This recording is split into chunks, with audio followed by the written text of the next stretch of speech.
I know this feeling of just having this a laundry list of tasks to do, whether it's related to your job or an assignment related to university, but you're just not able to do it. Like you want to do it, but your body seems to rebel against it. Like it has a mind of its own. In this video, I'm going to show you tools and techniques that will truly allow you to master your own mind. If you really apply these tools and techniques into your life, I promise you that you will be able to do what you want, when you want, without going through this mental tug of war with yourself. The first thing that you need to do is schedule the most important task of the day at the very beginning of the day. Like if you're a software engineer who's working on some side hustle and he eventually wants to grow that thing, work on it for the first 1 to 2 hours during the day. Like that should be the thing that you should start your day with working on. Before you actually start working your job, before you actually start checking your cell phone, before you start checking the email, before people begin to knock on your door or some calamity comes and hits you, you need to spend the very first few hours each morning working on the most important task of the day. Or if you're a university student looking to ace an exam,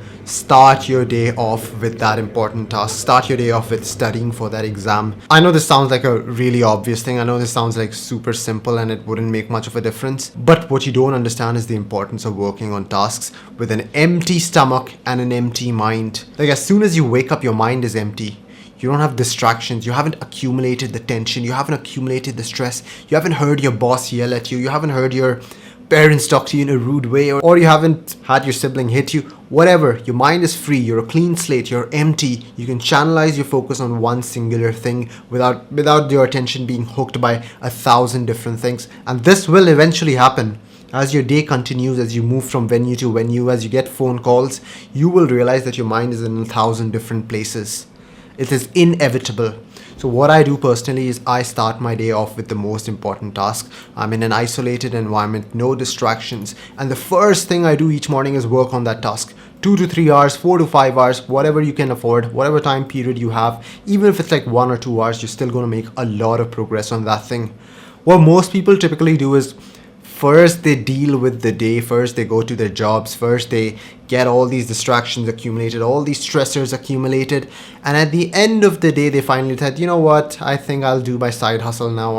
I think I'll work on this other thing that I really wanted to work on for a while, this really important task. Guess what? It's never going to happen. At the end of the day, you have way too much cognitive load, you're too cognitively fatigued, you're too physically fatigued, and your motivation levels are just bare minimum. At that point, you're just dependent on your willpower, and your willpower is pretty depleted. So more than likely, you're not going to be able to do that task, even if you want to do it, even if you know how important that task is. So this is like a really, really important tip. Start your day off by doing the most important tasks. Like sit down and talk to yourself and write down on a piece of paper, what is the most important task for me? Like I'm a YouTuber, right? The most important task for me each day is to, well, make a YouTube video. That is how I start my day off. I don't start my day off by replying to comments or liking your comments. No offense. I love them, but I don't respond to them the first thing during the day. I focus on the core thing, that is making YouTube videos, because I know as my day progresses, I am not going to have that energy, that cognitive energy and that motivation to overcome such a huge obstacle of a task. Here's the second rule. There are going to be days where you don't actually feel like doing something. Like this is human nature. Maybe it's due to lack of sleep, maybe you got a fever or something, maybe your relatives showed up and you don't have enough time. But that's life. You are going to have days where you're not going to feel like doing that task. During those days, you need to apply what I call the 30% rule. So whatever was the original intensity of the task, or the original duration of the task, or the original amount of work you thought you're going to do for that particular task, reduce it to just 30%. Like for example, if you had to go for like an hour-long run and you just don't feel like it, maybe, I don't know, whatever it is, you don't have the mood for it, reduce that run to just 20 minutes. And all of a sudden, you're going to realize that you are a lot more likely to do that run. That's because every task that you do, like every single task, has something called activation energy. Like this is the amount of energy required just for you to begin the task. So if the task is like really intense or really long in duration, or it just feels like a mountain, then the activation energy is high and you're going to require a lot of willpower to overcome that activation energy. And some days you're not going to have that willpower. Some days you're not going to have that mood.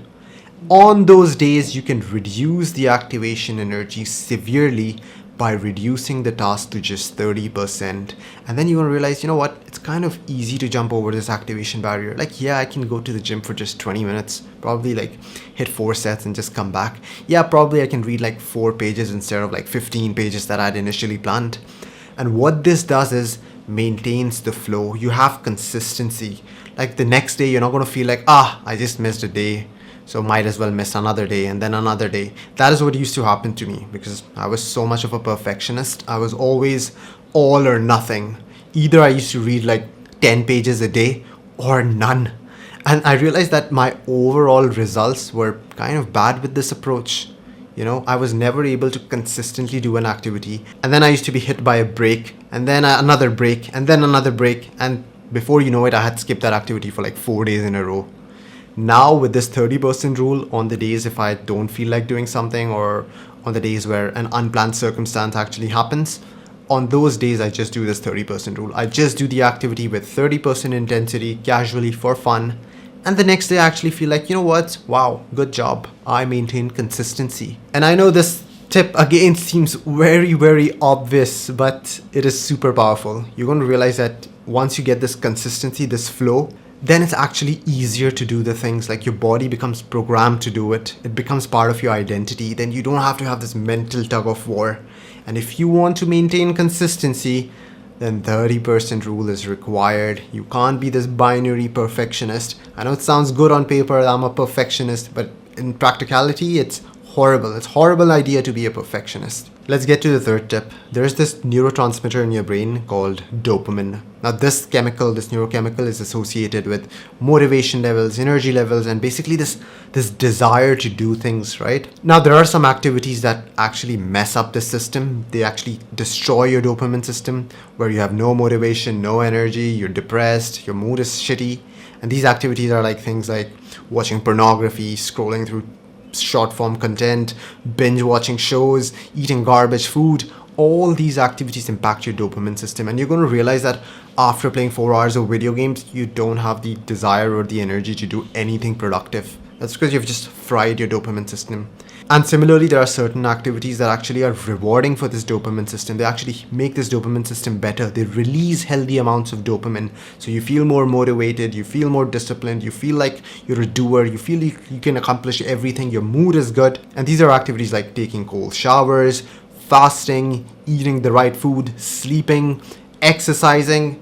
And I know this sounds like such cliche advice, but all these things that I've just listed down, these positive things, they actually help you overcome procrastination.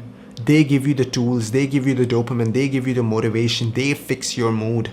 And it's only when your mental health, it's only when your mood is right, can you actually do productive things. You cannot do productive things if your dopamine system is fried out. So each time you think of doing an activity, each time you have an activity in your mind, ask yourself this question. Which category does this activity fall into? Is this going to destroy my mind? Is this going to destroy my dopamine system?